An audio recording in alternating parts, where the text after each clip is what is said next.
السلام عليكم ورحمة الله وبركاته. أهلا وسهلا بكم أعزائي المشاهدين في فيديو جديد على قناة، وأول فيديو في سلسلة الأفلام اللي راح تعرض في القناة. اليوم راح نكلمكم عن أفضل 10 أفلام ريادة أعمال اللي انعرضت في السينما. طبعا احنا نتابع الأفلام عشان نتسلى، عشان نترفه، بس هذه الأفلام بالتحديد راح تعلمك أشياء جديدة في مجال ريادة الأعمال.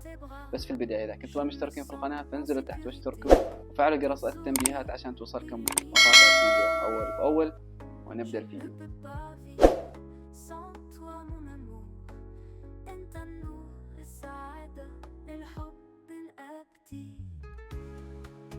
والفيلم الأول اللي معنا في هذه القائمة هو فيلم The Wolf of the Wall Street، واحد من أفضل الأفلام في ريادة الأعمال. إن كنت من محبي عالم البورصة والأسهم فقد يكون فيلما غنيا عن التعريف.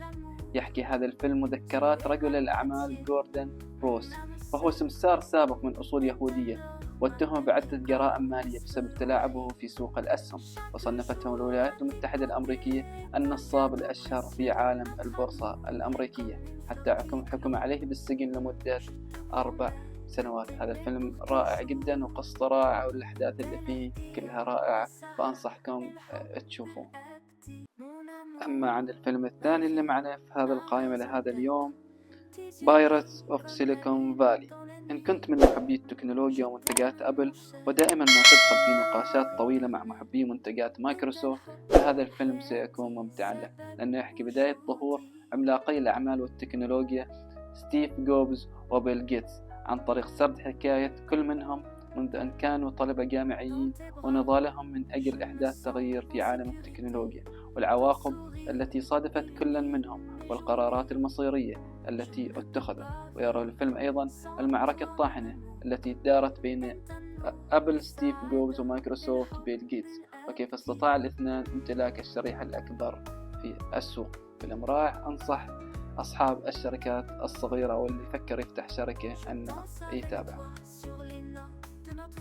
أما عن الفيلم الثالث اللي معنا في القائمة اليوم هو فيلم The Social Network، اللي يعتبر أيضا واحد من أفضل الأفلام في ريادة الأعمال، اللي يحكي قصة مؤسس موقع فيسبوك.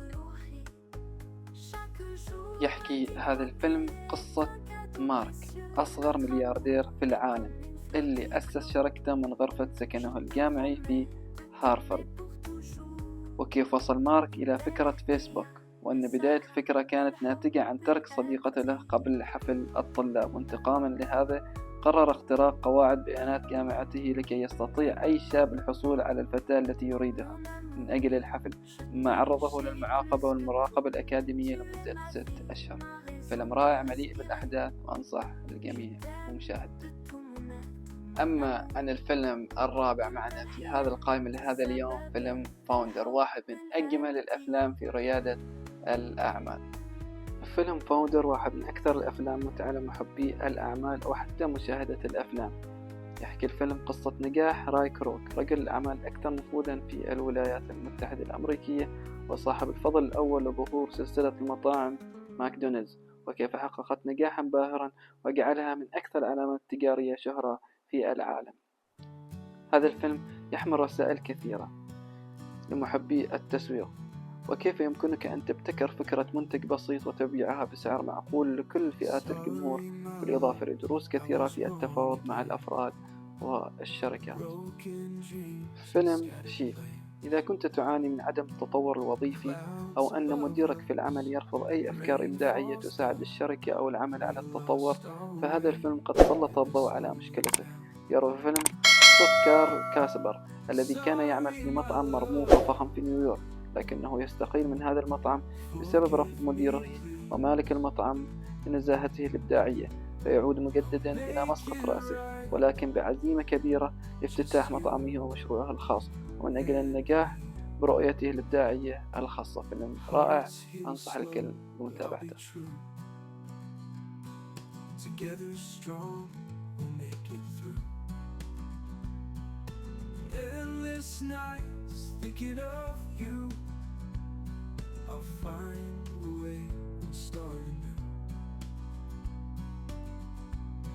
وإلى هنا أعزائي المشاهدين انتهى الفيديو اليوم. إذا عجبكم الفيديو انزلوا تحت اضغطوا على زر اللايك، فعلوا جرس التنبيهات عشان توصلكم مقاطع الفيديو أول بأول. واللي ما مشترك ينزل تحت أيضا ويشترك. لا تنسوا تتركوا لنا تعليقات لأن راح نقرأ جميع التعليقات وآراءكم عن الأفلام اللي انعرضت بهذه القائمة لهذا اليوم. شكرا للمتابعة.